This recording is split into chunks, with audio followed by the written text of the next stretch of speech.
Hello, everybody. Welcome to a new episode of the Dissenter. I'm your host, as always, Ricardo Lopes, and today I'm joined by Dr. Alexandra Plakias. She is Associate Professor of Philosophy at Hamilton College, and today we're talking about her book, Thinking Through Food, a Philosophical Introduction. So, Dr. Plakias, welcome to the show. It's a big pleasure to everyone.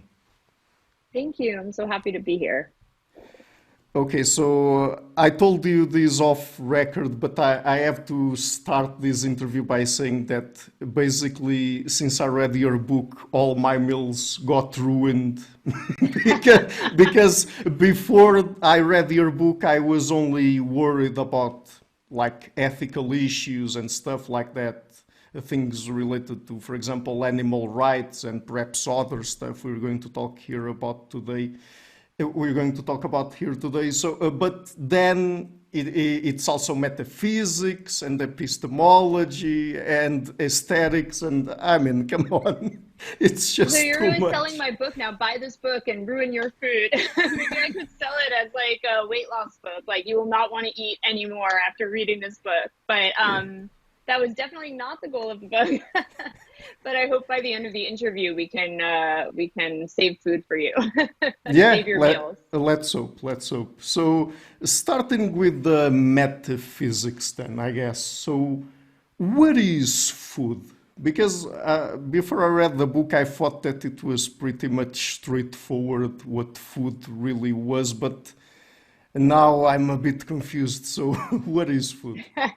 It's very confusing. So, and just to say, to go back to your previous comment, I mean, I take it that part of what you're saying is, look, after reading the book, you realize that food is that so many different philosophical issues come up in the context of food. So we can't really eat without raising, or when we eat, it involves metaphysical questions and epistemological questions and aesthetic questions, right? So all of these issues get tied up in food. And I think when most people think about philosophy of food, we think about the ethical questions, like what should we eat? What are the environmental impacts of our food choices? How do they affect animals? How do they affect labor issues and things like that. But even eating is a kind of metaphysical choice, is a kind of epistemological choice, so that, there's much more to it than just ethics. And as you point out with your question, one of the questions that is involved in food is metaphysical. What is food, right? And here I think it's helpful to distinguish conceptually things that are edible from things that are food. So we know that the category of the edible outstrips the category of food. And it's interesting to think, are there things we would consider food that aren't really even edible, right? So things like chewing gum, right, are things that we put in our mouths that we consume in some sense, but aren't really food per se. In fact, the category of food is surprisingly hard to define. It's pretty hard to come up with a good definition of food. And if you look at some of the governmental attempts to define it, one of the definitions we get is just things people eat or things people treat as food. So food is really a category that we construct just in the act of eating, right? So when we decide to put something on the table at dinner time, we make it food, right? Again, it is somewhat constrained by what we can digest, what won't kill us in the short term, right? So there are constraints on what we can consider food, but there are plenty of things that we could eat and don't consider food. It's a category, as I said, that we make, and that recognizing that can help us also recognize that food is a category we can remake and really are remaking constantly. Having said that, food is also a category that is to some extent made for us and presented to us through culture and through marketing and through political choices about what we should and shouldn't consider food. So it gets very tied up in questions about cultural identity, religious identity, the ideology of health and wellness, and so on and so forth. And since you mentioned culture there, this gets us into a very interesting question that is, so of course we look across different cultures and in different places people consider different things food and not food. So if something is culturally normative, can we say that it is real or not? I mean, so the question of what's real or not real, one way of hearing your question is like, is the category of food real? Is that sort of what you're asking? Like, are there real facts about food? You know, I mean, I mean, of course, this is just one take on what we consider food. I mean, if we consider it to just be something that we sort of decide culturally that is food, I mean, that would be one take on what food is, right? But with that take in mind, I was trying to understand, since we're talking about metaphysics here, if something, because it is considered just culturally normative, if it could also be considered real or not, or part of reality. Right. So, I mean, this is an interesting question.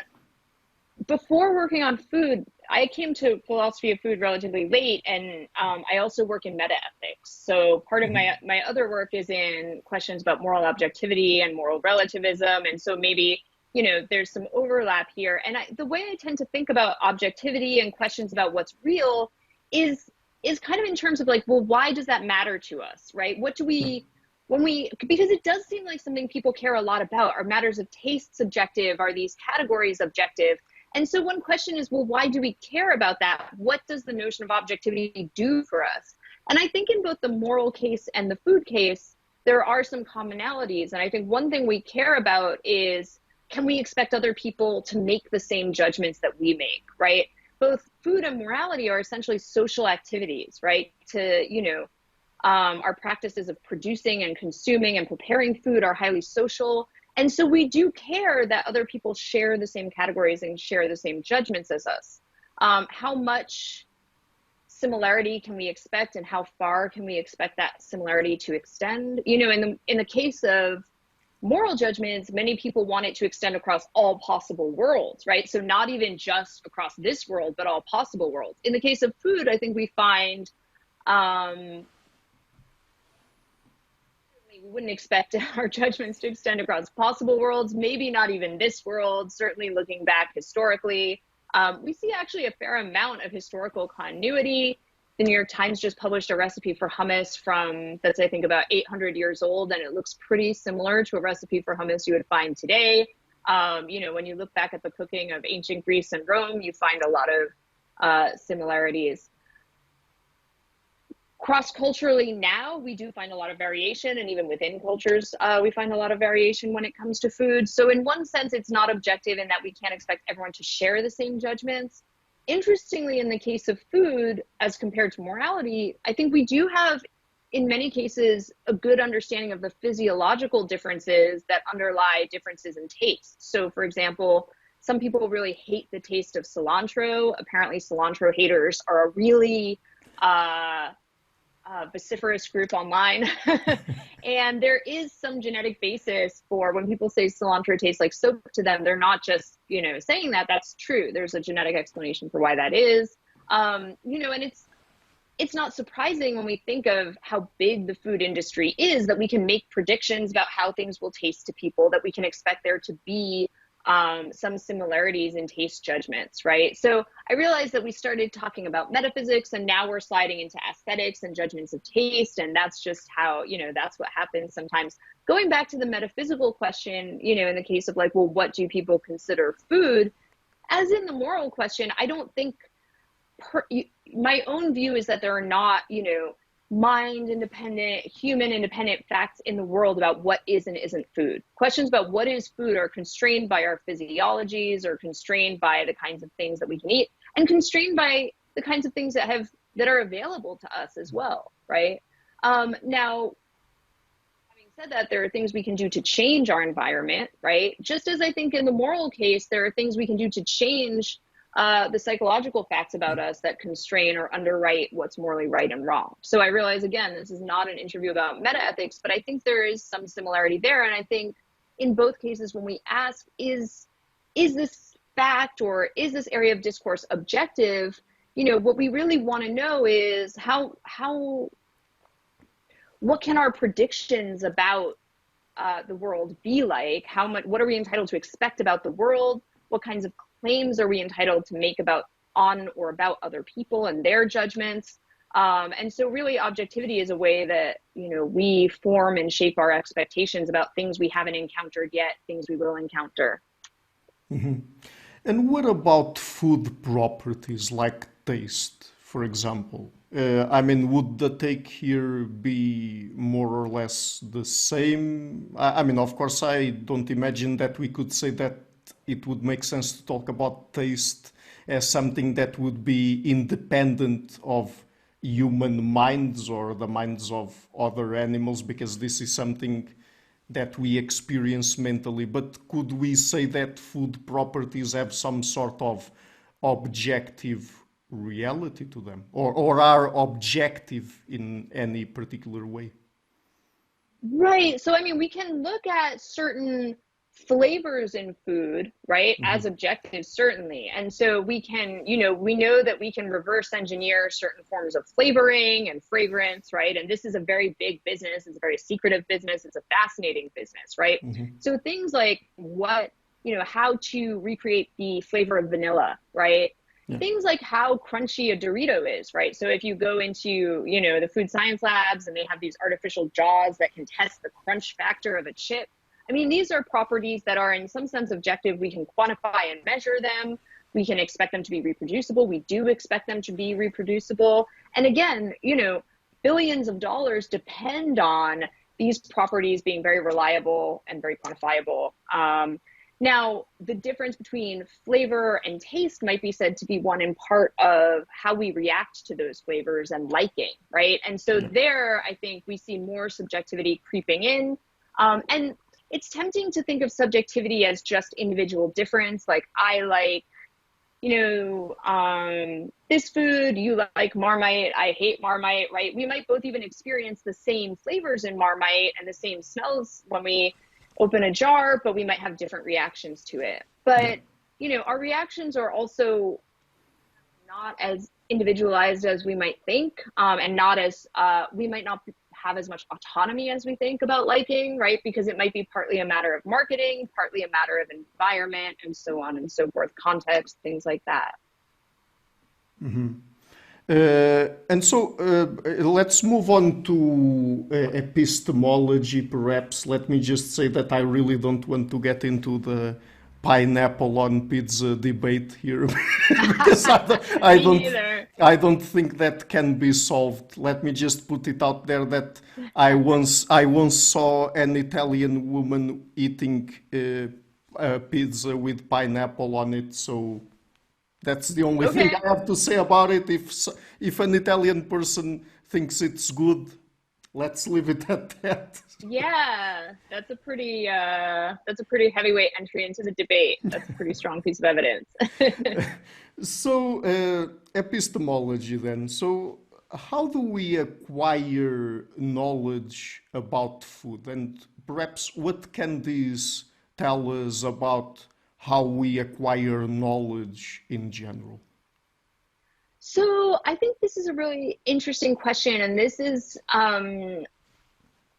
probably the thing I'm most interested in right now is the different ways that food can give us knowledge, the ways we acquire knowledge about food. I think that we can start from the question, how do we acquire knowledge about anything? And one route is through experience, right?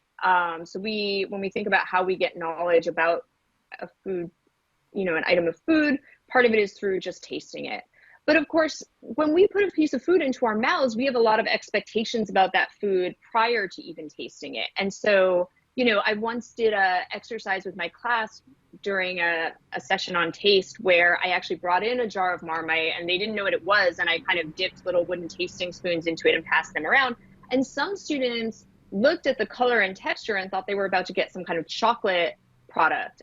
If you've ever had Marmite, you can imagine how shocked they were when they realized it was not chocolate, right? But so just by the appearance of a food and things like that, we're already forming expectations. And if that food contravenes those expectations, that dissonance can itself be unpleasant. In the right context, it might be a pleasant surprise.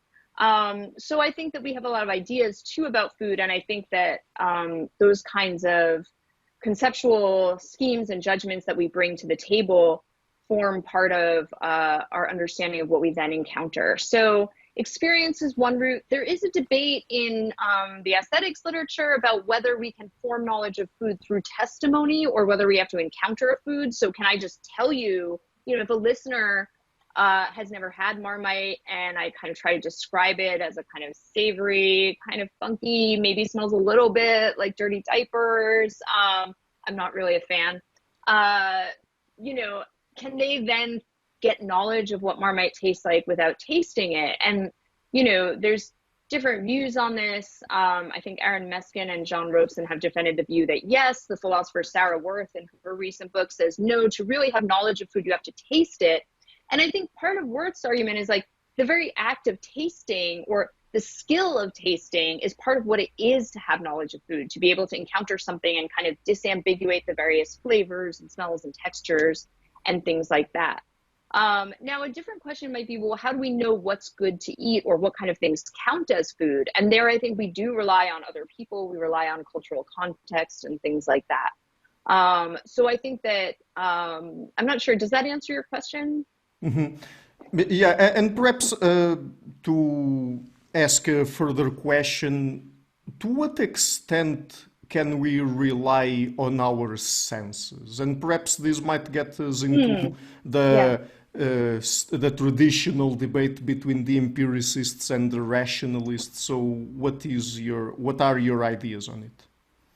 Yeah, I think that's a great question, especially in the case of food. So it's interesting to me that philosophers have spent, millennia constructing scenarios in which the external world deceives us and have come up with these increasingly elaborate scenarios involving, not just dreaming, but brains in vats and zebras or horses painted like zebras and fake barns, when in fact, walking into your everyday grocery store, you inhabit this scenario to some extent because there's, as I said, $1 billion industry devoted to making things appear to be things that they are not, right? Using flavoring, using color, right? So I think that to some extent we cannot rely on our senses. And I want to be clear here that I'm not making the argument that processed food or artificially flavored food is all bad, right? Because it's done many wonderful things. And there's a great essay by the writer Rachel Loudon called In Defense of Culinary Modernism, where she points out that this desire to go back to some kind of pre-modern food system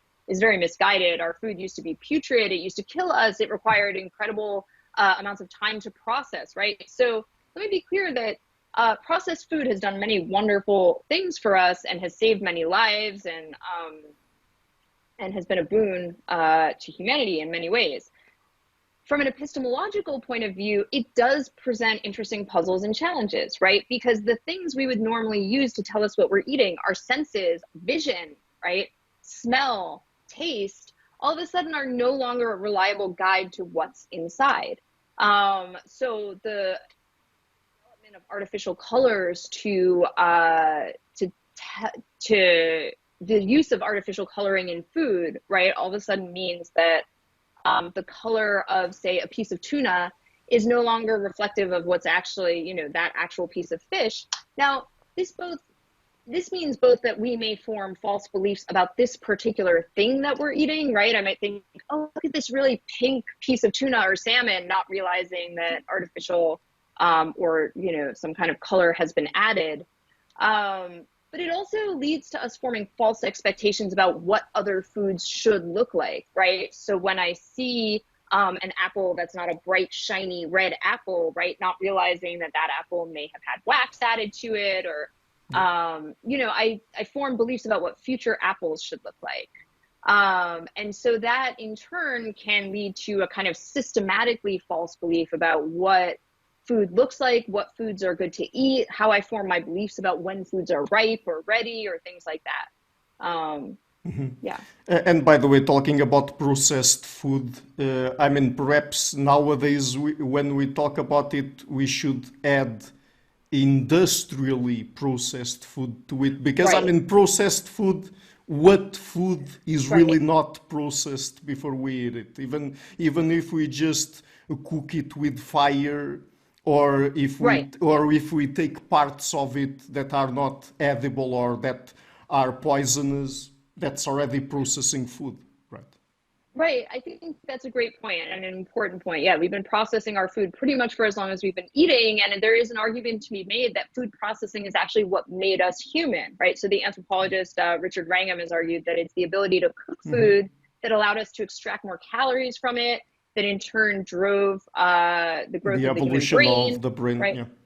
Yeah, and enabled the evolution of language and culture and all the things that made us human. So arguably cooking and really processed food made us human, right? But now food processing, of course, goes beyond that. And there's a new way of thinking about food, the NOVA food classification scheme that distinguishes levels of processing, with the highest and most of what we find in the contemporary supermarket being ultra processed food, right?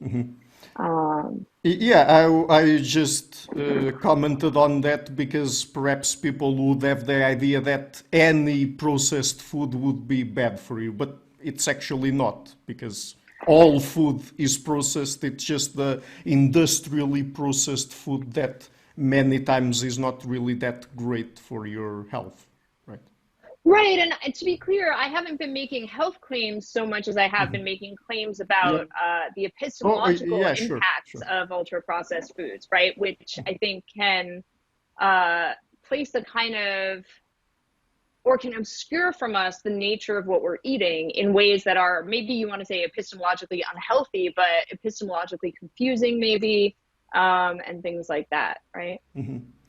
And talking about ultra processed food and stuff like that, of course, there's also questions about we as consumers, if we should trust advertising, labels, and things like that. So, what are your thoughts on it? Should we, from an epistemological perspective, how should we deal with food advertisement, labels, and so on? Right. I would say we cannot trust food advertisements. Yeah, The that short one answer at is no. least, that one at least is very clear, I guess. That's an easy one for me, at least. Yeah. No. But I think the question of food labeling and what we want out of food labeling is a really tricky one. It's a really interesting one. And I think that the question of trust is also a really important one, because as our food system becomes more and more complex, right? It would be nice to say, and I think that this is the route some people have taken, well, you can't trust ultra processed food or industrially processed food. So you should just eat local food produced by farmers you trust, and then you can really know what you're eating. And that sounds great, and that would be really nice, right?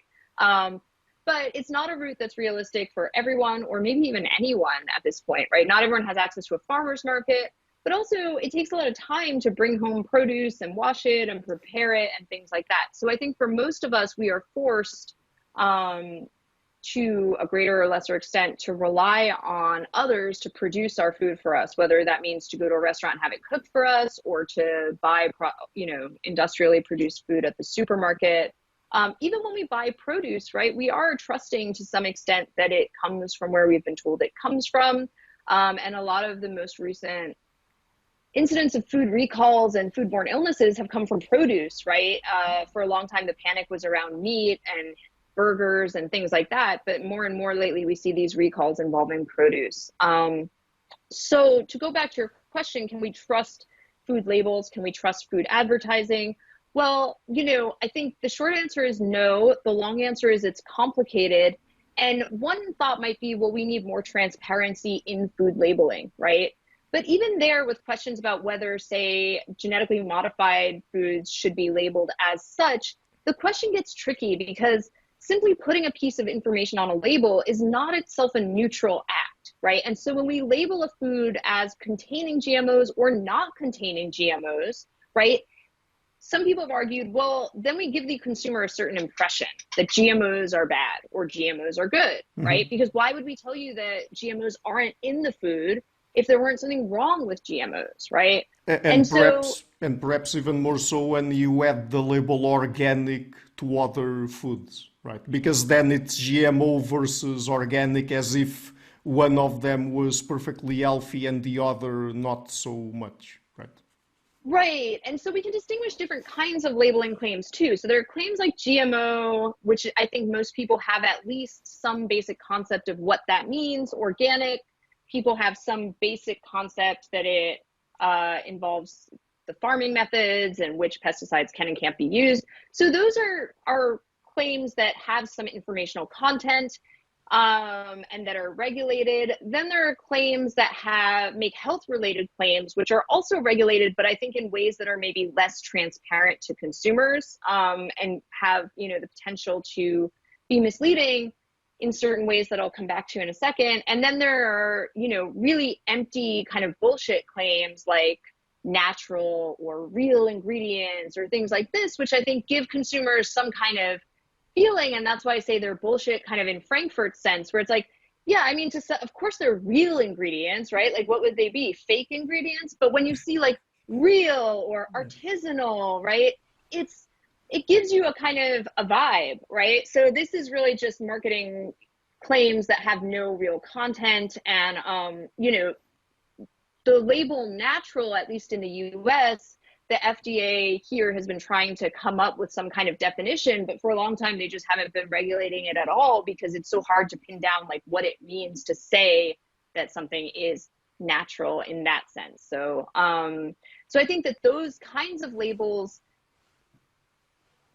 the question of whether they're trustworthy or not, well, kind of making consumers feel like they're getting some kind of information when in fact they're not really getting anything of the sort, and they're kind of just creating an impression for the consumer, in the same way that putting a picture of a grassy farm and a cow standing out on a hill on a milk package gives the consumer an impression, even when it's not really telling you anything about the actual circumstances of the cow that produced this milk.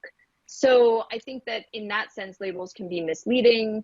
Another function that labels have, going back to the issue of health claims, is that labels can reflect certain kinds of conceptual schemes to us. And, we see this a lot in health-based marketing and health-based marketing claims where labels tell us something about the macronutrients in a food, right? And in that sense, shape the way we think about what's in our food and how we should make food choices. And I think this is especially pernicious when we look at foods marketed towards children or parents, right? So I have 2 young children, and if you walk down the cereal aisle, what you find is cereals like Cocoa Krispies or, really, really sugary cereals, and they'll be marketed as, a good source of vitamin D3 or zinc. So in one of my talks on this, I have a slide where there's a picture of, just a chocolate cereal box, and it's like, helps boost immunity, right? Well, there are lots of foods that help boost immunity.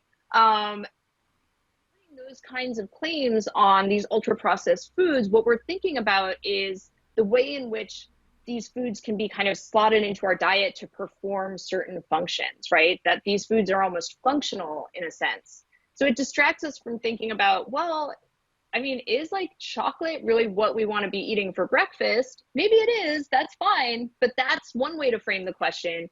A different one is like, will this cereal boost my immune system, right? And those are very different ways of approaching the question of food, right? One is in terms of its, its chemical constituents and thinking about those as fungible, as things that we can swap out for one another, right? So, well, I could eat this, yogurt or egg that has all these vitamins in it, but the same vitamins are in this cereal. So I'll just treat them as interchangeable, right? And so I think that's another way to go back to your original question, that labels can be misleading or not trustworthy, not because the information they present is necessarily false, right? Because it's true that that cereal has that vitamin in it, but because they encourage us to view food and to view like the food world in a specific way or through a specific lens, namely this kind of nutritionist lens, right? Viewing food as consisting of ingredients that are kind of interchangeable or something like that, rather than bringing our focus to the whole food itself, right? So if the box said sugary chocolate cereal, right? Super high in sugar, nobody would buy that, right? And it would also kind of lead us out of that aisle maybe. So So yeah, I think that's the long answer. The short answer was no. That's the long answer. Yeah, and I mean, particularly about the organic label, of course, it's not the case that they always do this, but many times people who use that kind of label and advertise food in that way, they usually say that it's chemical free.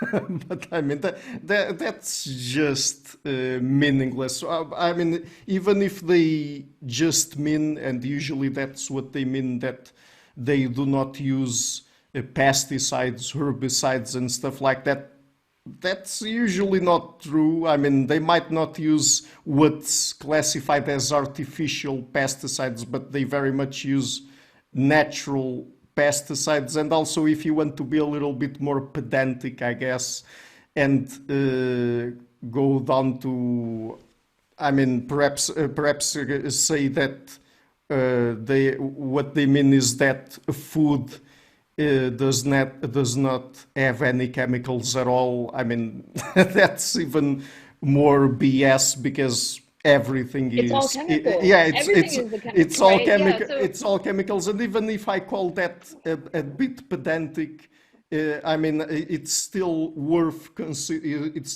talking about that, because then you get online influencers who, for example, claim that if they read something on a label that they can't pronounce or they don't know what yeah. it is, then it's unhealthy, and that's just wrong. That's not right at all. Right. I think this is a really interesting issue, and I think it's a tricky issue. And I think you've, identified exactly the right questions here, right? So on the one hand, if we use organic as a proxy for like no chemicals, right, then we're using it wrong because, on the one hand, I think people don't have a firm grip on what organic means and what the organic regulations are. And that's because they're complicated, right? Like it's really, with a lot of these, it's really hard to figure out. So when I was writing the book, I would be like, well, let me just look up what this food labeling term means. And it is not easily accessible, a lot of this information, right? So that's part of the problem. What we end up doing is using a lot of these terms as heuristics, right? So when we see organic, we use it as a heuristic for like maybe produced using fewer chemicals, but I think we also use it as a heuristic for like morally good, right? Or environmentally friendly or healthier, right? Now, the problem is that can be co-opted, right, by producers of ultra-processed foods, by industrial food companies to make us feel good about their food. So in my grocery store now, you can buy organic, all-natural Cheetos, right? It is still Cheetos, the bright orange cheese puff. It's not bright orange. They've toned down the color, right? It's an organic Cheeto. Does that mean it wasn't made by the same company that makes the regular Cheetos? No, it doesn't really mean that much, right? One thing we can say is that it was produced using non-genetically modified corn. So if that's important to you, great. But if you're someone who hasn't stopped to think about like, is that important to me, right? You might just see organic and think better. What does better mean there, right? Does it mean better for the environment? Does it mean better for your health? Does it mean both, right? It could, but not necessarily. Now, I think the question of this, how we think about kind of wellness and how we think about chemicals in food is really tricky, because I think that on the one hand, there's a lot of sort of hysteria about, ingredients you can't pronounce. But look, if you write out the names of vitamins in their full, scientific names, then a lot of them will be unpronounceable to you and will be unrecognizable. So again, that might be a heuristic, but it's not necessarily a good heuristic, right? At the same time, I think that it's easy to ridicule some of this concern. And I think that, sort of Instagram wellness influencers have made it easy to ridicule some of this concern. But in fact, I think a lot of the discourse around wellness is getting at something real, which is like a very real concern with our inability to understand our food system, right? So it may be that, that concern is misstated when we put it in terms of like, I can't pronounce this ingredient, but there may be an actual concern of like, well, I don't really know what's in this, or I don't really know how this is made. And if what's being expressed is a mistrust of the industrial food system, then I think that mistrust is earned. I think there's been, issues around, especially when it comes to like food for children, right? But people have been, for hundreds of years, people have been sickened and have been killed by contaminated food. People have been misinformed about what's in their food. And so, there's been scandals that, crop up repeatedly. When I was living in the UK in around like 2012, there was a scandal involving packaged prepared foods that contained horse meat instead of ground beef, right? So it's like frozen lasagnas, things like that. There was incidents where McDonald's was making their fries with beef tallow, right, which was unacceptable to vegetarians and to certain religions. So we know that, there have been cases where the food system has betrayed our trust. And I think this desire to kind of have a transparent food system, which we can understand, may be unrealistic, but is also a way of expressing this concern that, like, well, a lot of what we eat and what we put into our bodies is made in ways that we don't understand and is out of our hands. Now, there's also an interesting analogy here with medicine, right? Because, one point that's come up sometimes when I talk to people about this is like, yeah, but I take a lot of medicine and I don't know what's in that and I don't know how it works, right? Yeah. But I don't feel like I need to know. And I think one thing that's reflected there is a differential degree of trust that we have in the medical system versus the food system. Now, I also think one thing we're seeing is a lot of people don't trust the medical system either, right? And that trust has broken down in various ways. And so we can see how when that trust breaks down, things can go really wrong. And I certainly don't mean to defend any kind of, anti-vax or any kind of skepticism about the medical system. But I think, part of what we're seeing here in the food case, when it comes to these, I don't want any chemicals in my food, is that people really don't understand the food system. And that I think that is not accidental. I think that the mistrust that people have of the food system is to some extent a reflection of, our mistrust in the food industry. Mm-hmm. No, I really have to tell you that. Sorry, can I just say one more thing? I just wanted to add that, part of that also is that I think that's something that we could fix relative, people used to have food education as part of our, as part of just the education system, right? Mm-hmm. And I think that one way we might approach this is by bringing food literacy back into the classroom. Unfortunately, food has been so politicized that, at least in America, that might be an unrealistic goal. But certainly in other countries, we see education about food and education about taste, right, as just built into the school system. And that's something we really don't have here in America. And I think that's problematic, and it would be a relatively straightforward, if not easy, be a relatively straightforward fix for some of these issues and concerns.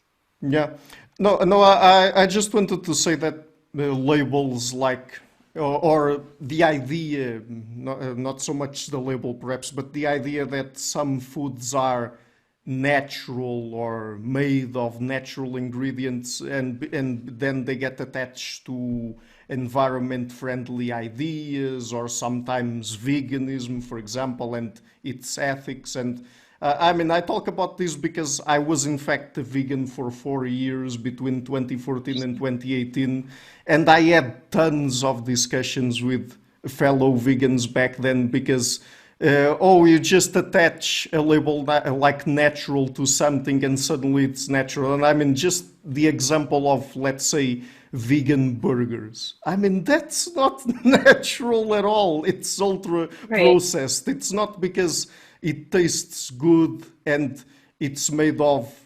usually healthy stuff. It's vegetables and stuff like that. Yeah, it's for the most part healthy, I guess, but it's still ultra processed. Where in nature would you find a vegan burger or almond milk? And this is the really kind of misleading stuff that bothers me. Right. Yeah. The milk debate is really interesting because I don't know about in Europe, at least here in America, this is being litigated now. And the question of burgers, and can you call it a burger if it's not beef? Can you call it milk if it's not dairy? Right. So this is a question. I think that most people realize that almonds don't have mammary glands and that, you can't get beef from a plant. So I think that to some extent, those terms we use in a kind of tongue-in-cheek way, or we use them to refer to a particular kind of almost functional role that that food plays in our dietary practices. But I think you're right that because of the way that food values get very wrapped up in one another, we often use a term like vegan or plant-based. Plant-based sounds so healthy, right? It's based on plants. How could it be bad, right? But of course, like palm oil or coconut oil are plant-based, and, you know, to some extent, like it's all plant-based, right?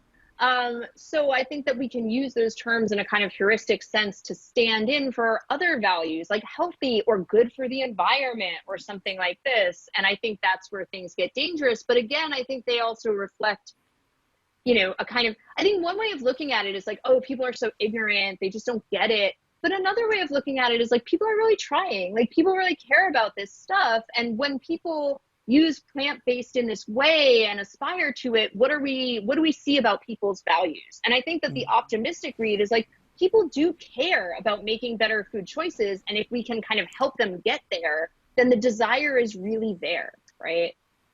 Mm-hmm. Yeah, and look, I'm not blaming people at all. I mean, I'm mostly blaming the ones who make this sort of advertising and this sort of misleading labels, because, I mean, everyone that I met while I was a vegan, I think was very much well-intentioned when they wanted to buy environment-friendly stuff, natural stuff, and I mean, things that were plant-based and did not have any sort of animal cruelty attached to them. So I think that people are very well-intentioned, but the ones who advertise food products like that, I mean, those are the ones I really don't like. So. Yeah, I mean, I will just say, there's a writer, she's not a philosopher, but a writer named Alicia Kennedy, who writes about veganism. She herself is, I think, a vegan, and she has a new book coming out on meat. And she's written some really persuasive critiques, I think, of the way in which these sort of tech-focused approaches to, you know, animal ethics and climate issues in the food system kind of miss the point, right? Because they just kind of put all the energy and all the effort and all the emphasis back into the industrialized food system, which, while it might mitigate some of the climate impact, and I say might there, right? While it might mitigate some of the animal suffering, it doesn't get at some of the bigger, more systemic issues in the food system. And so in that way, it really just concentrates the power in the same hands in which it's always been. Mm-hmm.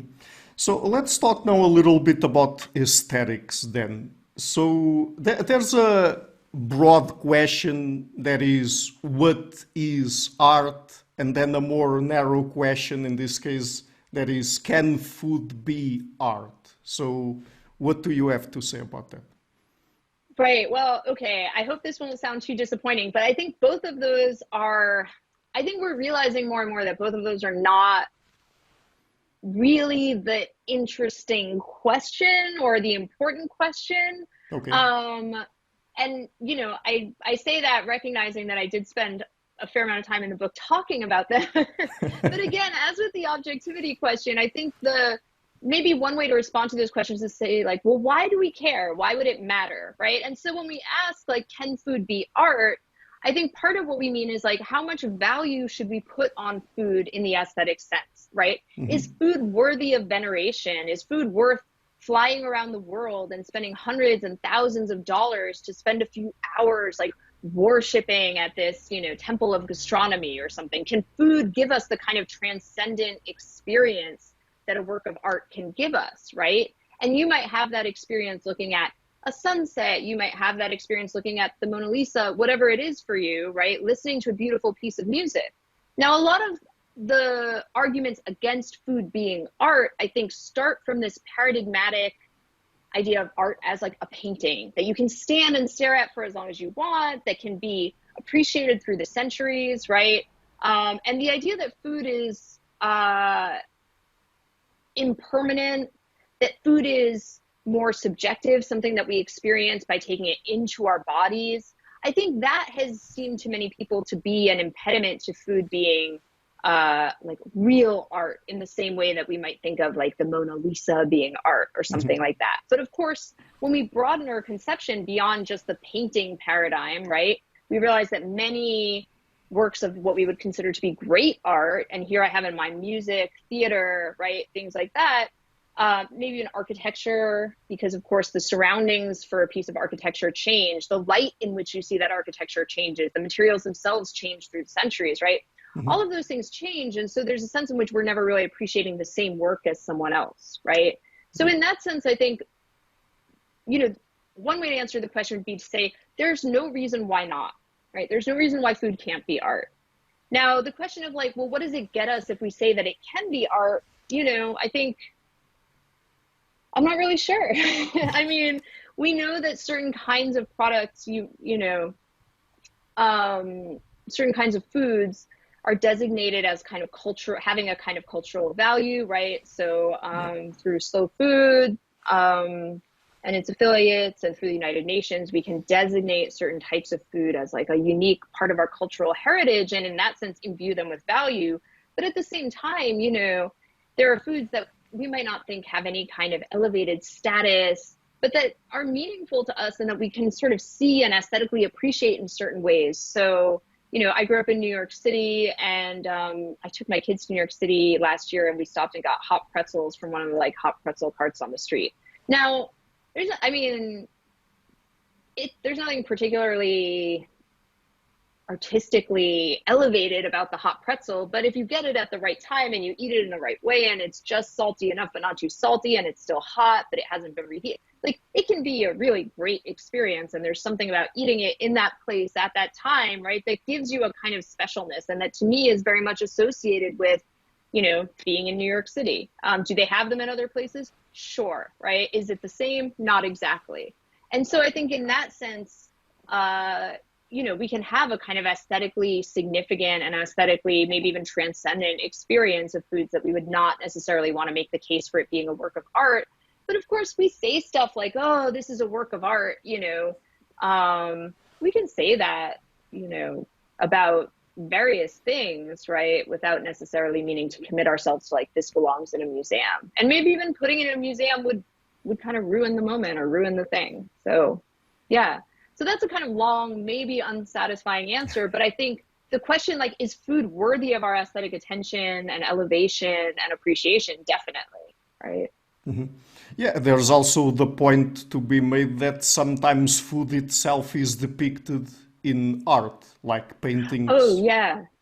Definitely. I was just, I've been talking to the art museum on campus here about maybe bringing my students over, and they sent me a list of every work in their museum that involves food, and it's just like hundreds and hundreds of items, right? So yes, food can be depicted in art. Art can be made of food. So there are artists who have used food as their medium. There's an artist who I discuss in the book who makes sculptures out of couscous. And then part of that is that the sculptures invariably kind of collapse and decay, right? In the same way that, artists working in natural mediums like land art have built the idea of impermanence and the idea of decay into the art itself, right? So that the work is supposed to sink back into the land, is supposed to slowly erode, or whatever the case may be.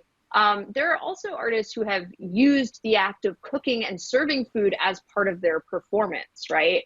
So whose performance has involved bringing people in and cooking and serving food for them. So food can be art in various ways, and certainly the act of dining itself is a performance in many cases, and in many high-end restaurants, is treated as a kind of performance, whether more or less successfully, right?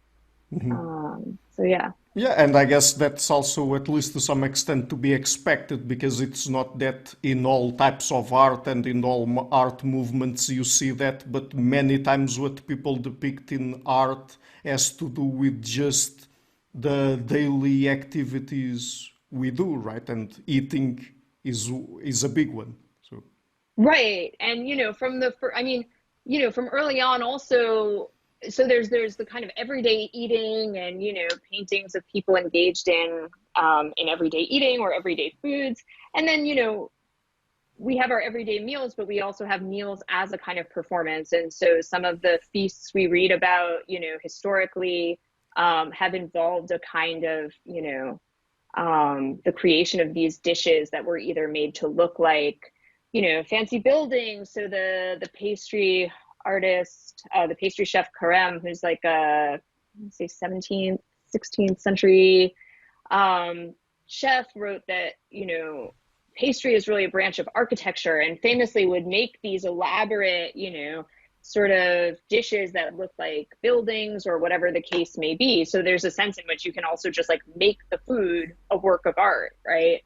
And then of course, art can be good art and there's also bad art. So sometimes these attempts, especially, have gone viral online as kind of misguided attempts to make dining into a kind of theater. And I think there was a review that went like a kind of like Instagram or TikTok review of a 30-course dinner at a restaurant in Italy or something, where it was like, just seemed like really bad art that went viral, I think a couple of years ago, where it was like one of the serving plates was like a reproduction of a mouth, and you were supposed to like suck the foam out of the mouth or something. So this can also, it's not to imply that all attempts to make food into an aesthetic experience are successful.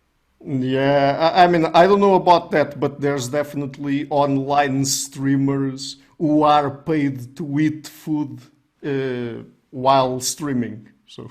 Right. Yes, that's true. And then there's a whole genre of like disgusting sort of viral food videos.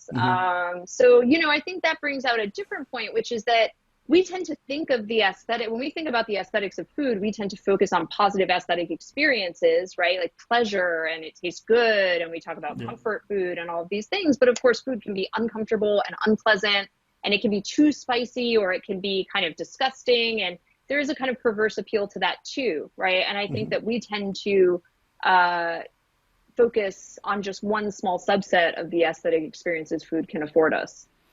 Right. So let's talk a little bit about recipes. This is also an interesting topic, curiously enough, because before reading your book, I didn't think it would be this interesting. But anyway, of course, people create different kinds of recipes, and of course, some of them perhaps it's easier to trace back to the people who originally developed them, others not so much. But do you think that there should be property rights for creators of recipes? Would that make sense? I mean, I don't know what. I think that it's a tricky question, and I think it's something that chefs have been worried about for hundreds of years. So it's tempting, I do think that this question has gotten more pressing as getting followers and likes on social media and things like that have gotten to be more of an issue. And, I mean, I think this is, maybe philosophers can relate to this too. You put an idea online and it's out there, right? And maybe you can say, I put it online first, but now it's out there and it's in the air for other people to build on and develop and things like that. And that can feel a little scary, and it can feel like we have this tension between wanting to keep ownership of our ideas and wanting to share them and put them out there. To get credit for it, you have to put it out there, right? And so there have been cases where, a cookbook author or something was, was accused of, and where people were able to trace it back to like, well, this recipe appeared on this person's site, and then it appeared in your cookbook 2 years later, and you didn't credit them, right? And if you're making money off an idea and it can be shown that you did not come up with it, then that does seem problematic, right? That seems like the theft of intellectual property. And some of the cases I have in mind here are like, cases where there was one case, I think, where it was like someone made cupcakes that looked like kernels of corn or something like that, where it was like a very specific design and look or something, right? On the other hand, we have this issue, which is like, going back to the idea that food is chemistry, there's only so many ways to get flour and butter and eggs to combine and make a cupcake, right? And I've left out a few ingredients there.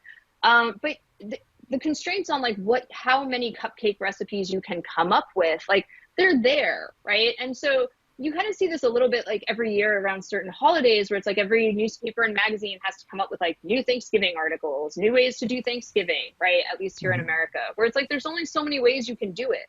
So I think in another sense, there's more pressure now to churn out new food content because there's so many sites and cooking shows and magazines and content creators and blogs, right? So, having said that, I don't think that it really, that people lose from crediting the creators of recipes. I mentioned that this issue goes back, hundreds of years. Escoffier, one of the great French chefs, arguably the inventor of the idea of French chefery, worried about this and wrote that this is like a problem for chefs and we need a kind of intellectual, property law, basically, to protect recipes. And it used to be that recipes were kind of codified, at least for like the grand cuisines, codified into books and things like that. What was I going to say? So more recently, in cases involving like molecular gastronomy, you may be able to copyright certain kinds of technological innovations in the kitchen. So I'm trying to think of the name of the chef in Chicago who was a molecular gastronomy chef, who patented a number of his inventions. He would, in his restaurants, would have like edible paper and things like that he was able to patent because they involved new kinds of technology. But as it turns out, as I said, there's only so many ways to make a cupcake, and so it can be hard to actually claim legal protection for some of that. There are certain conventions which I talk about in the book, and I can't think of off the top of my head, where if you change a certain number of steps or ingredients, you can claim that it's a new recipe. But I think more and more we're seeing people willing and, and being more transparent about, this is a recipe from so-and-so and I adapted it, here's where I found it, and so on and so forth. But I guess, and I don't know if you agree with this, but perhaps there's also, on the other hand, a very big discussion to be had about what should be the limits, perhaps let's put it that way in terms of limits, of intellectual property and patents, for example, because sometimes it might be a little bit stifling when it comes to, I don't know, cultural progress and developments that really have societal value and are not just valuable to one person or a few people who can monetize it or extract money from it or capitalize it in some sort of way. Do you understand what I'm trying to get at? Because sometimes intellectual property might be stifling in several different kinds of ways. And not just,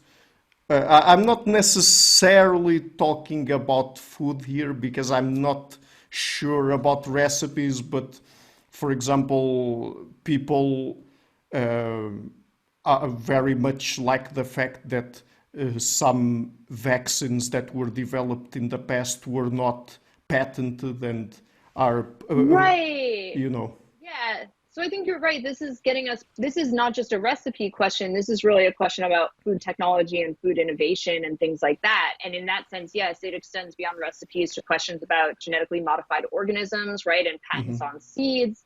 And certainly now, as we're seeing new ways of producing meat, right? Cultivated meat or lab-grown meat, depending on your preference for term, right? A lot of that technology is going to be, one question is like, well, how proprietary is this technology going to be? And if we keep, these production methods, certainly there's a lot of money going into developing these methods and scaling them and developing the technology. But if we come to rely on these methods and they are proprietary, then we've concentrated, a lot of value and power in the hands of just a few producers, right? So I think that's an issue there as well. And so you're right that food technology, I think, and intellectual property intersect in really tricky ways. Arguably, people might say, well, look, there's no incentive to produce these innovations or to develop these technologies if there's not money to be made there, right? But on the other hand,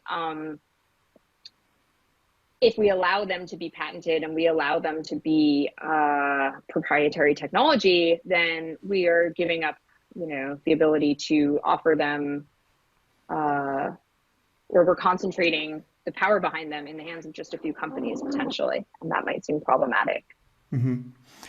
And about something that might be at least tangentially related to property when it comes to food, what about cultural appropriation? Because of course, today, even here in Portugal, I live next to a small city and you have Indian restaurants, Japanese restaurants, Brazilian restaurants, Chinese restaurants, and I'm a Portuguese guy. I mean, should I be allowed to, to experience all Right. this variety of foods from different places? And should the owners of the restaurants, if they are not Japanese or Chinese, be allowed to, I don't know, use those kinds of foods or recipes or sell them to their customers? Right. So these are, I mean, I think that interesting, it's an interesting issue. I think that there's one way of understanding it, which is like, wait, are you saying that I can't cook this food? No, nobody, definitely no one is saying that. You're fine, go to the restaurants. I think that and of course, because food is always a product of cultural exchange and, diffusion, and many of the recipes that people would identify with a certain cuisine don't become we don't find it in that cuisine until much later. So, tomatoes as a kind of new world crop, and potatoes, and then they make their way back to Europe and diffuse into Europe, and so on and so forth. Chili Yeah. peppers, another kind of new world crop that then make their way, back to Asia or something like that. So we see a lot of diffusion when it comes to both ingredients and recipes and techniques. And I think that when people talk about cultural appropriation, one way of misunderstanding the issue is to think like, oh, well, you can only cook the recipes or with the ingredients of where you're from. But I think the bigger issue is about power and economic power, and also like credit and status, right? Because one thing we see in a lot of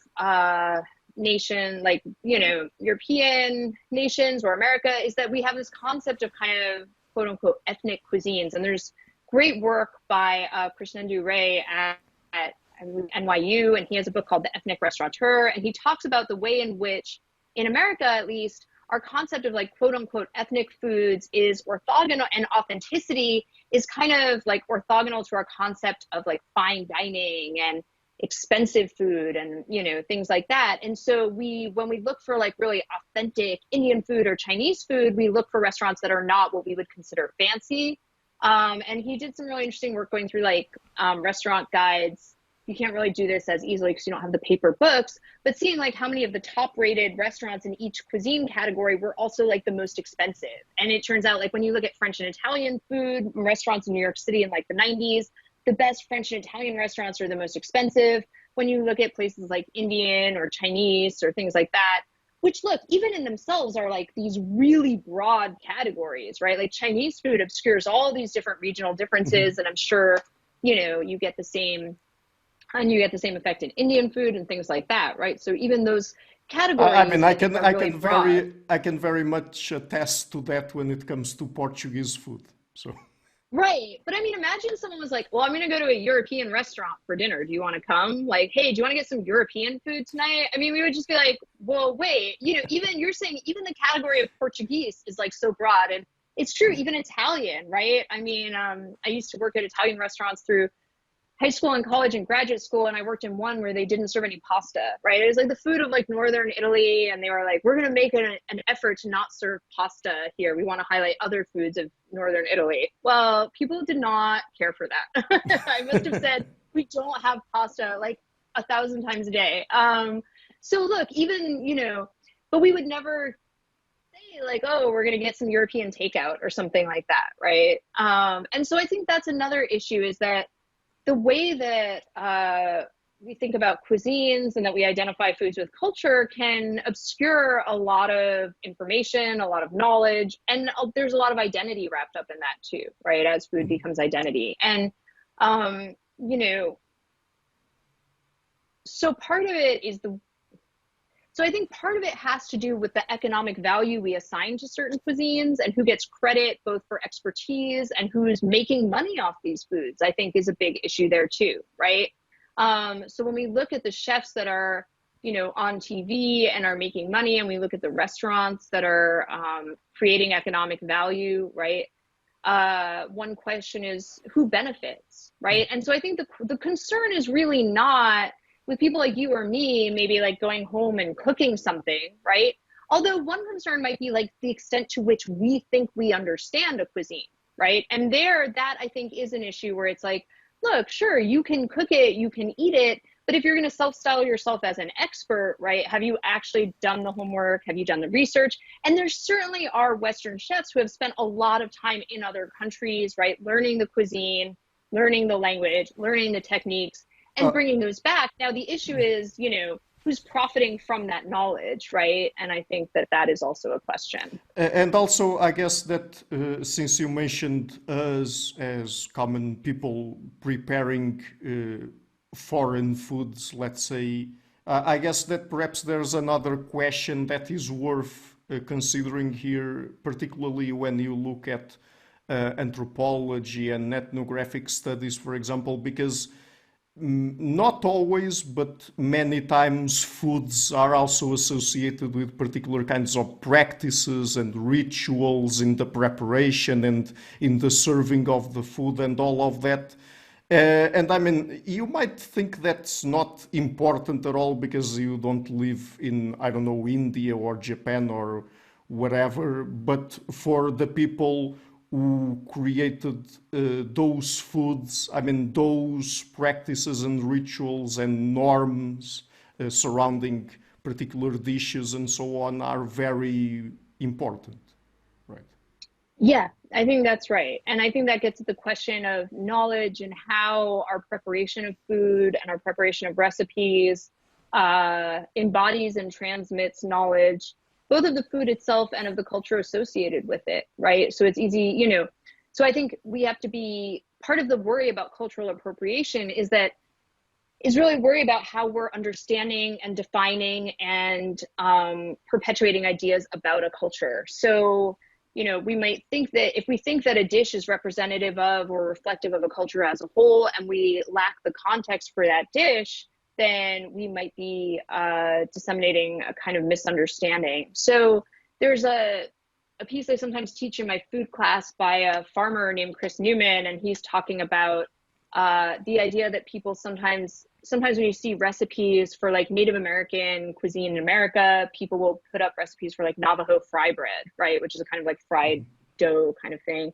And Newman makes this point like, look, Navajo fry bread is a recipe that comes up when indigenous groups are made dependent on US government staples like flour and oil, right? And so all of a sudden they don't have access because they've been taken off their land. They've been taken away from the food that they would produce and made reliant on commodity staples. And that's how this recipe comes up. But if you see, if an outsider comes in and is like, oh, well, here's a recipe that seems associated with, Navajo cuisine and starts reproducing that without the right cultural context, you end up with not just a misguided, but a pretty offensive notion of, that erases a lot of history there. So I think cultural context is important in understanding the recipe itself. It can also be important in aesthetically appreciating the recipe. And here's, I think, where we also see like, aesthetics and epistemology and metaphysics all kind of come together in these cases. So certain recipes, when you appreciate their origins, you can kind of get a different view about the recipe itself. So one example that I talk about in a Philosophy Compass article I wrote is like the Cornish pasty. So I went to Cornwall. My husband grew up in England. And I had a Cornish pasty, which is like kind of like a pie, right, that you hold in your hand. It's got filling. I was like, this is good, but like the crust is very thick. Like there's this very ropey, thick crust along the side. Didn't care for it. Thought it was like too thick and ropey. I would prefer more filling, less crust. But then when you understand like, well, this is originated as something that people would put in their bag and then go out to work all day, right? And the crust had to be thick to kind of hold up, right? Otherwise, if you make a very thin crust, you're gonna have a soggy mess by lunchtime, right?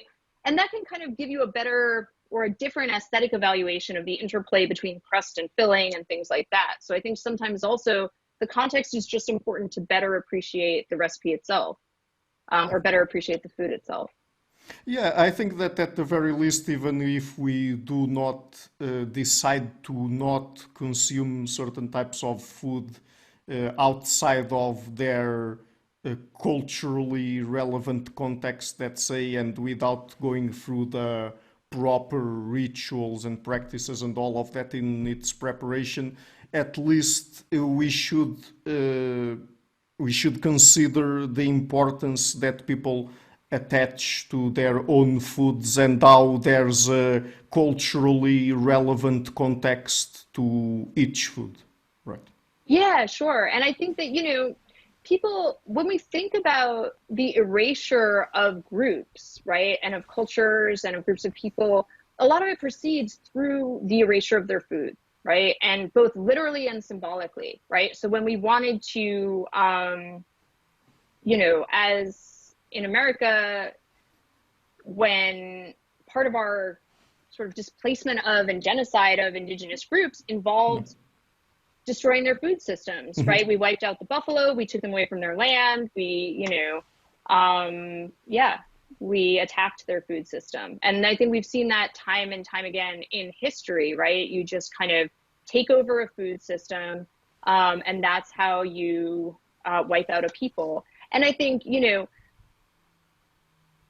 a different aspect of that is that for part of being seen is having your food recognized, right? And so appreciating someone's food, whether it's just going into their house and appreciating what they're serving you, even if you don't like it, whether it's recognizing someone's cuisine as valuable and as something worthy of appreciation. A lot of our kind of like denigrating terms for other groups involve what they eat, right?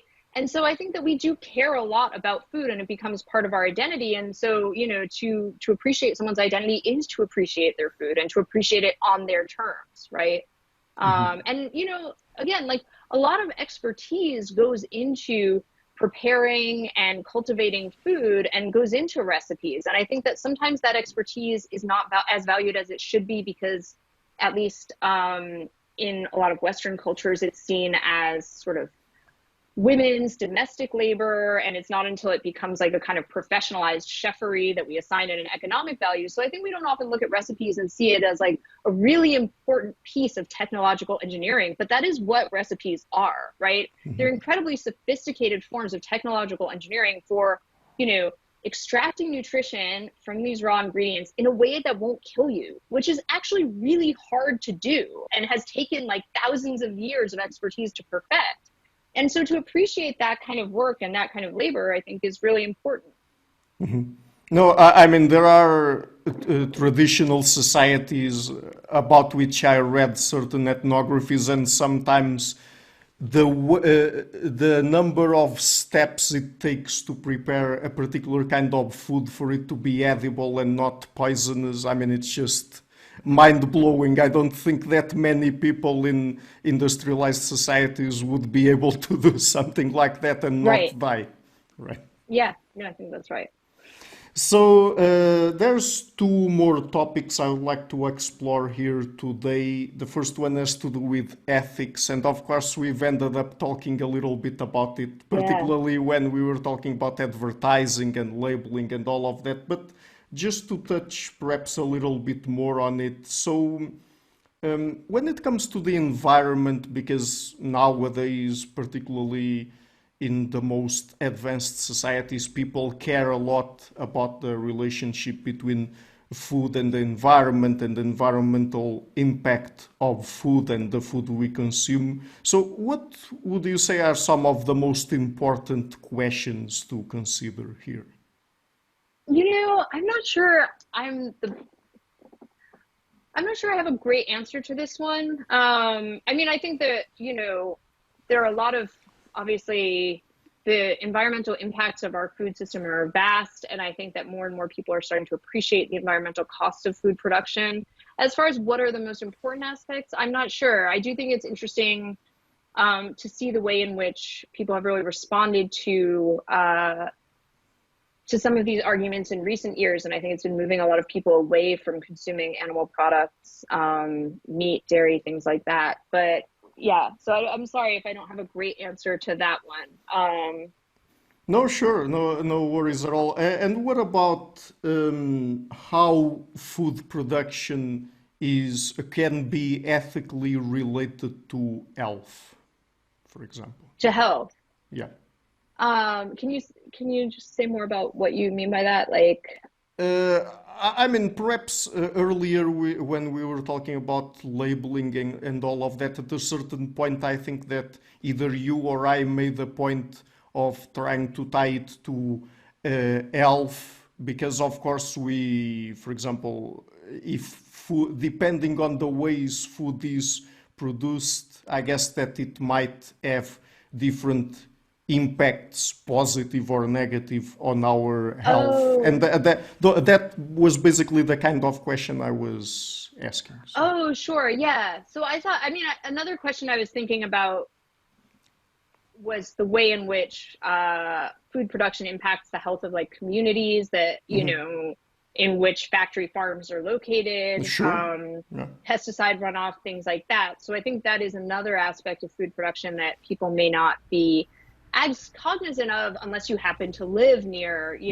a large scale animal production or processing facility, or unless you tend to live near a farm with a lot of pesticide runoff or that uses a lot of pesticides which end up in the air, things like that. And I think part of it is that for a lot of people and a lot of, affluent nations and communities, food production is really something that we're pretty removed from and that we don't tend to be near or to see firsthand. And so I think that lets us kind of avoid thinking about the cost of food production, both in terms of labor and health and things like that. But one thing we know is like, it's not great for a community. It's in fact bad for a community if you have, large scale animal feeding or processing or slaughterhouse operations in that community. And so in that sense, I think it is bad for people's health. I think that, the question of ultra processed foods and how processed and industrialized food impacts our health is complicated. One thing, we tend to focus on the negative health impacts, and those are very real. We also know that, enriched foods and the addition of vitamins into the food system has prevented a lot of illness and death, right? And this is, one of the driving motivations for certain forms of genetically modified rice, like golden rice, for example, was to add in vitamin A and prevent childhood blindness. Even well into the 20th century, in many industrialized nations, people are, suffering and dying from vitamin deficiencies, vitamin D, things like that. So, I think that it's easy to focus on the negative health effects. And as I said, those are very real, but we are also pretty dependent on industrialized food for a lot of the nutrients that we need.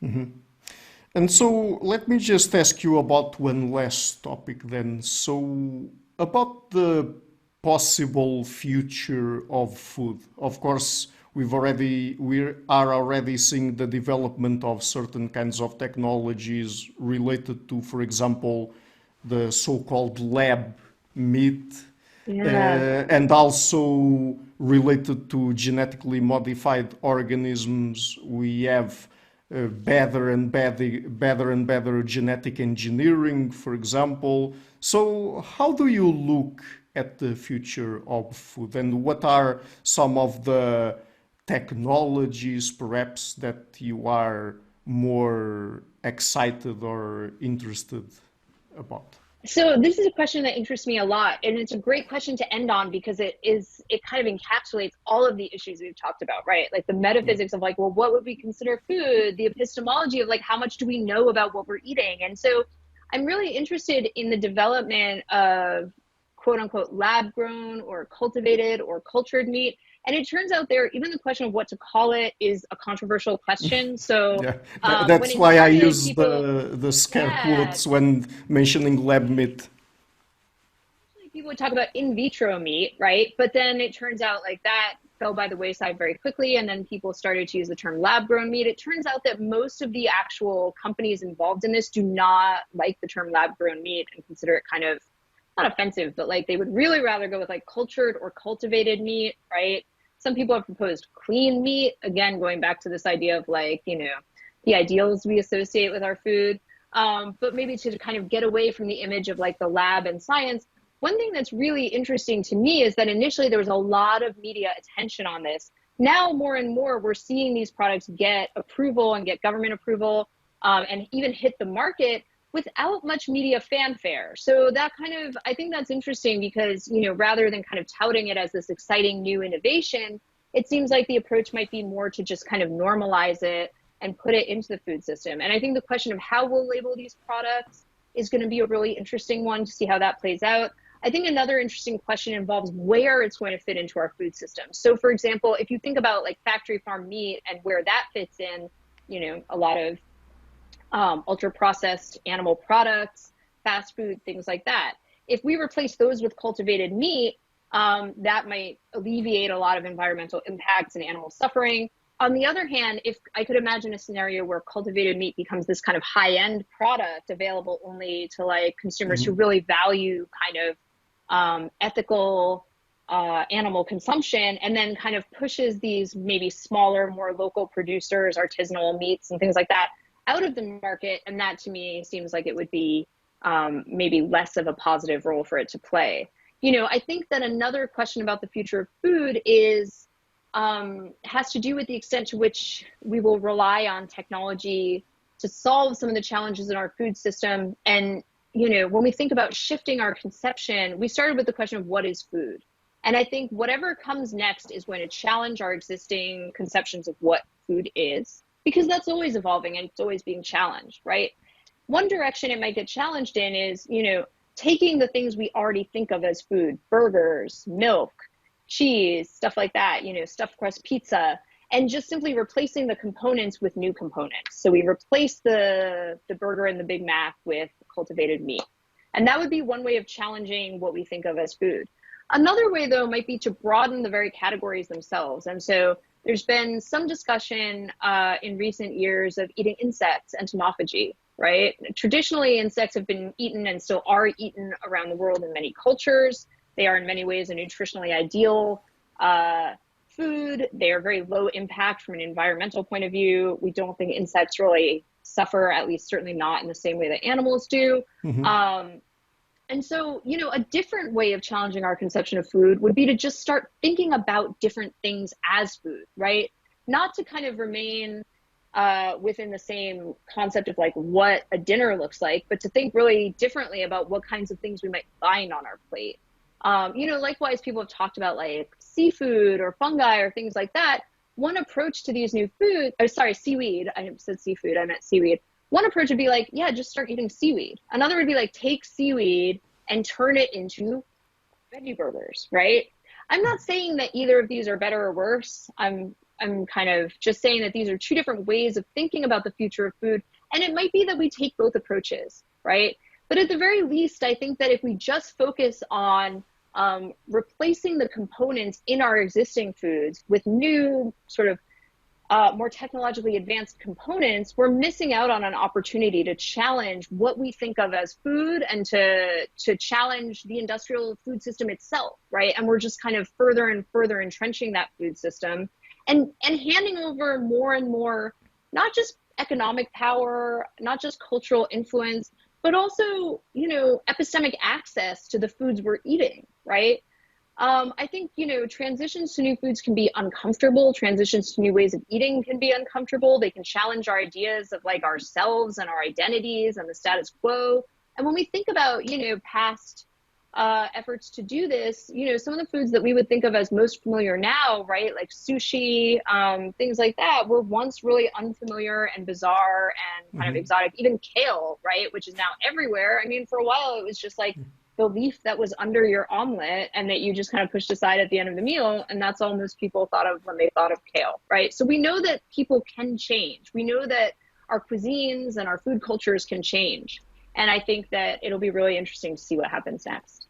Yeah, and perhaps we should try to not have this sort of essentialistic view of food. Perhaps we could put it that way, where we think of food as only the things we are used to eat, and if suddenly someone tries to tweak them a little bit, to change them a little bit, to present them in different ways. I mean, in the case of cultured meat, I guess that perhaps, at least theoretically speaking, it's something that they could do to, for example, reduce the saturated fat content of regular meat, and if it was as tasty as regular meat, I think that would potentially be a positive. I think that we should try as best as we can to stop thinking about food as something that should be only one way, and if something newer, better appears, we just ditch it or negatively moralize it in particular ways, right? Right. I mean, I think that example you gave is really interesting of meat because, one way of looking at that issue is like, well, we could re-engineer meat to be lower in saturated fat, right? We could also re-engineer our diets to contain less meat, Yeah. right? And notice that the re-engineering example also, I think, again, sort of offloads the question of how to eat onto like the product and onto the nutritional information about the product, right? Rather than thinking about a shift in our diets. Meat is a really interesting example. Certainly in America, you mentioned being less essentialist, and I think certainly in America, food is very politicized, right? And so this question of eating less meat becomes a question of cultural identity, right? I saw some posts where it was like, someone, I guess a kind of conservative influencer, right-wing influencer had posted a picture of their breakfast and it was like a steak and like 4 fried eggs. And they're like, this is what they want to take away from us. Even eating insects has apparently become like the subject of some kind of conspiracy theory online where it's like, oh, don't let them make you eat the bugs, right? So there's a kind of like political aspect to all of this where fights over social and cultural and national identity become fights over what to eat, right? And this is one reason why it's been so hard to impose school lunch standards in the US is like, this idea of like, well, they're coming for your children's lunches, right? And so it really makes it hard to make progress in a lot of these questions. And I don't necessarily think that's something that's like, so to speak, organic or bottom up. I think that's a way in which a kind of paranoia about food, about politics and things like that has been kind of sold to people through the lens of food and food choices and things like that. Also, because just to comment on it very quickly, I guess that moralizing people eating insects or bugs, I mean, that can also sort of create an association between people who eat insects and lower standards of food, or even a straight out discrimination against those people and eating insects is very common in, for example, Southeast Asia and China and other places like that. South America, things like that. So yes, you're right. I mean, I think also, earlier I mentioned that attacking people's food can be a way of attacking people themselves. And I think certainly denigrating people's food as unclean or as disgusting is a form of racism, right? And is a form that racism takes. So holding up, your own cultural practices. And, we haven't talked about manners, but table manners go into this as well. So yeah, I mean, I hope that, I'm sure we're starting, if we haven't already seen, how complicated some of these food choices could be and how, they take us way outside just ethics. I hope also, maybe you can start to be excited about your meals again. Yeah, sure. And the book is again Thinking Through Food, a philosophical introduction. I'm leaving a link to it in the description box of the interview.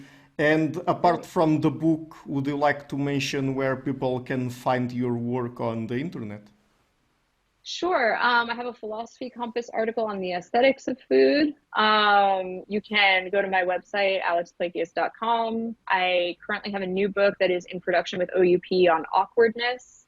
And I have some work on publishing and whether philosophers should believe the arguments that they publish. So a little bit of a dilettante, a little bit of something for everyone. But if you don't want your meals ruined, you can just look at some of my my moral psychology and epistemology stuff online. And I should also mention I've done some stuff on disgust, if that hasn't kind of been evident throughout the interview. So thank you so much. It's been a great conversation. No, thank you so much for taking the time to come on the show. It's been really fun to talk to you.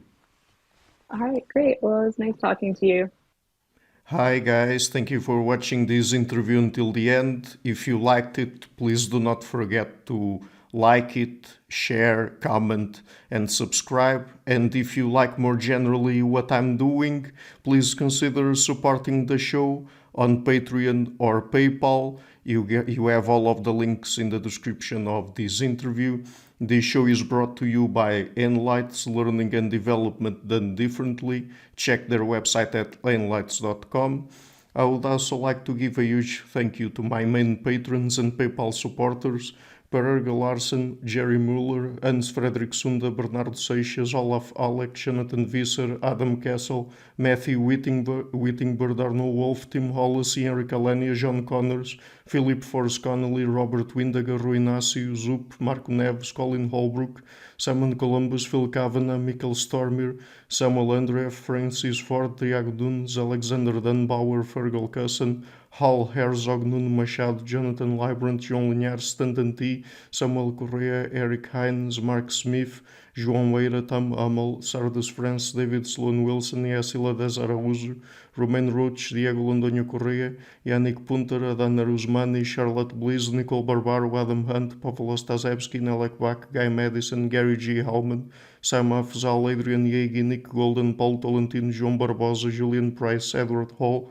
Edin Bronner, Douglas Fry, Franca Bortolotti, Gabriel Panos Cortez, Ursula Litska, Scott, Zachary Fish, Tim Duffy, Sonny Smith, John Wiseman, Morten Eklund, Daniel Friedman, William Buckner, Paul George Arnaud, Luke Loaki, Georgios Theophanos, Chris Williamson, Peter Olsen, David Williams, Diogo Costa, Anton Erickson, Charles Murray, Alex Shaw, Amaury Martinez, Coralie Chevalier, Bangalore Atheists, Larry Dealey Jr., Holt Ericbun, Sterry, Michael Bailey, Dan Sperber, Robert Grassi, Tom Roth, DRPMD, Igor N., Jeff McMahon, Jake Zool, Barnabas Radix, Mark Campbell, Richard Bowen, Thomas Dobner, Luke Nissen, Chris Story, Manuel Oliveira, Kimberly Johnson, and Benjamin Gelbart. A special thanks to my producers, Cesar Webb, Jim Frank, Lucas Stafiniak, Tom Vanagdam, Bernard Hugni, Curtis Dixon, Benedict Mueller, Vega Guidi, Thomas Trumbull, Catherine and Patrick Tobin, John Carlo Montenegro, Robert Lewis, and Al Nick Ortiz, and to my executive producers, Matthew Lavender, Sergio Quadrian, and Bogdan Kanivets. Thank you for all.